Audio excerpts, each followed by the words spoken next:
Hi, it's UHD Carlson here, and the good people at Scream Factory are at it again, giving us some great classic horror. The movie we're going to be taking a look at today is Black Christmas, arguably one of the first slasher films and a very entertaining, very dark film for its time.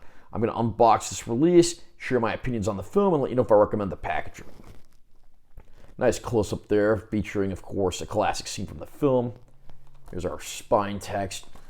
Back cover's got a description of the film and a list of all the bonus features, legalese, and credits. We pop this off and pretty much the same thing underneath. No reversible art on this one, unfortunately. We have a Blu-ray of the feature film, a Blu-ray full of special features, and of course, our 4K Ultra High Def disc. And I'll read the description of the film as follows from the back of the package.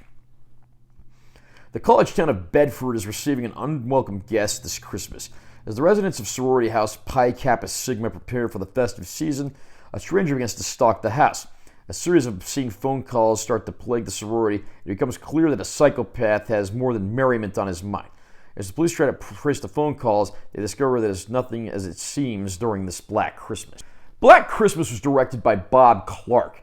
You probably remember him best for directing the classic 80s comedy Porky's, as well as the quintessential holiday classic, A Christmas Story. Well, he made a very different Christmas film about 10 years prior to that one, and that's what we're looking at today. The movie has a fantastic cast, which includes, Olivia Hussey, who played Juliet in the classic 60s Romeo and Juliet, Margot Kidder, who'd go on to play Lois Lane in the Superman movies, Keir Dullea, who was in 2001: A Space Odyssey, and John Saxon. Saxon probably being most famous for his work with Bruce Lee on Enter the Dragon.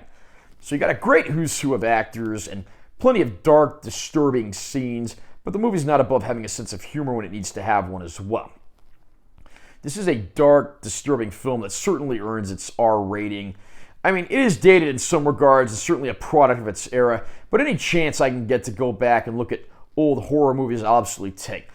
The plot of the film is actually strikingly similar to that of the original Halloween film, which would, of course, be released a few years later. So it's hard to say if this may have been an influence on John Carpenter's film or not.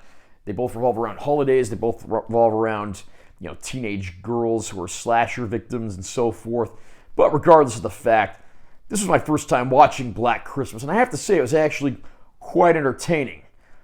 I love going back in time and being able to revisit films like this, and this one was definitely worth my time. The film has gotten its first 4K release here, courtesy of Scream Factory.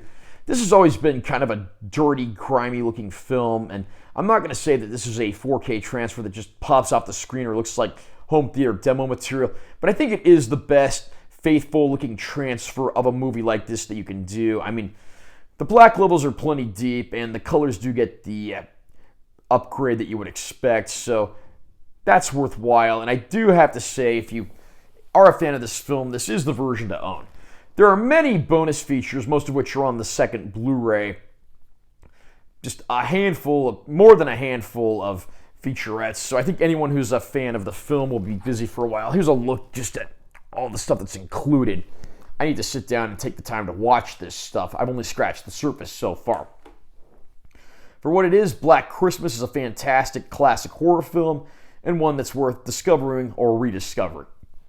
Are you a fan of Black Christmas? Do you think this is one of the best classic horror movies? Do you think it's Bob Clark's best work, or was it eclipsed by some of his later comedies? Comment down below and let me know what you think. Also, remember to subscribe to this channel for more content, because I'm always posting new videos, and be sure you give this one a like if you found it helpful. I'm Taylor T. Carlson. I'll see you next time.